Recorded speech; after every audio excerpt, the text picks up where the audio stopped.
Hi friends, welcome to my YouTube channel. In this video, we will briefly discuss about postulates of quantum mechanics and wave equation for electron.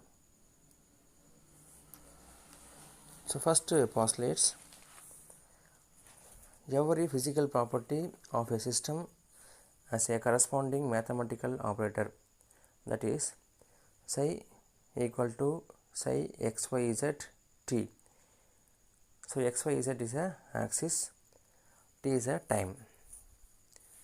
Second postulates, if the wave function psi xt is normalized, that is integral minus infinity to infinity psi x comma t psi star x comma t dx equal to 1. So psi is the wave function and psi star is the complex conjugation. So third postulates, a physical observed quantity represented by Hamiltonian operator. So integral psi a cap pi d tau equal to integral a cap psi into pi d tau when psi and pi are real. அதுவே integral psi star a cap pi d tau equal to integral a cap psi whole star pi d tau when psi and pi are complex. So d tau is volume of space in which the function. Okay, wow. And fourth postulates, a cap psi equal to a psi. So a cap is the operator நமக்கு தெரியும். Psi என்றது eigen function, a என்றது constant value, it's a eigen value. Fifth postulates, to every observable quantity that can be experimentally measured, there corresponds a quantum mechanical operator. இது நம்ம ரெண்டாக பிரிச்சிடுறோம். One is a physical quantity and one is a quantum mechanical operator. So first point, x component of momentum, that is px, இதனுடைய quantum mechanical operator h by 2 pi I dou by dou x. அதுவே momentum மட்டும் கேட்டாங்கன்னா h by 2 pi I delta. So delta என்றது vector operator. Kinetic energy symbol வந்து capital T, அதனுடைய quantum mechanical operator minus h square by 8 pi square m into delta square. Delta square, it is a Laplacian operator. So delta square என்றது delta into delta நம்ம சொல்லலாம்.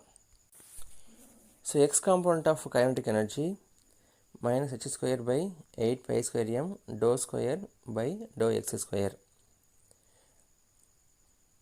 Fifth, potential energy V, quantum mechanical operator என்னதான் symbol V தான். Sixth point, total energy or Hamiltonian operator. அப்படின்னா it is a combination of kinetic energy and potential energy. So value வந்து பார்த்தீங்கன்னா minus h square by 8 pi square m del square plus V. And sixth postulates, Schrödinger equation as an eigenvalue equations, that is h cap equal to minus h square by 8 pi square m del square plus v cap xyz. இல்லையா, நமக்கு தெரியும் the eigenvalue equation is a h cap psi equal to e psi. அப்போ இந்த h cap value வந்து இங்கே நம்ம substitute பண்ணால் minus h square by 8 pi square m del square into psi plus v cap psi equal to e psi. This is the Schrödinger equation. Then seventh postulates,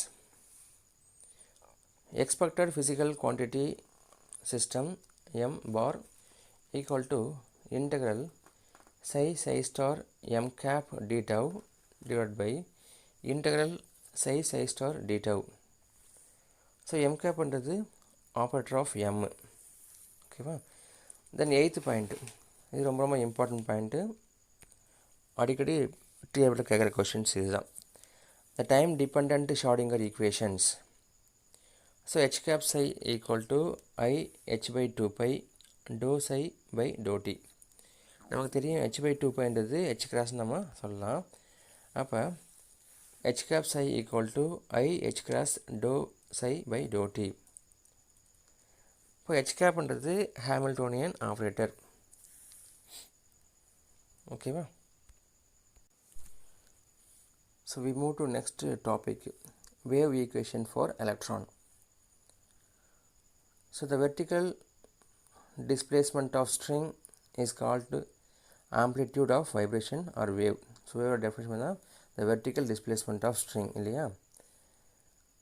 So இதில் classical wave equations or equation for motion dou square psi by dou x square equal to 1 by c square dou square psi by dou t square.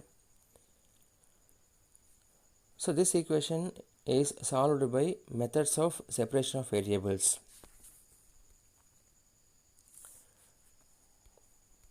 So that we classical wave equation for the one dimensional. So dou square psi by dou x square equal to minus 4 pi square psi by lambda square. இது one dimensional.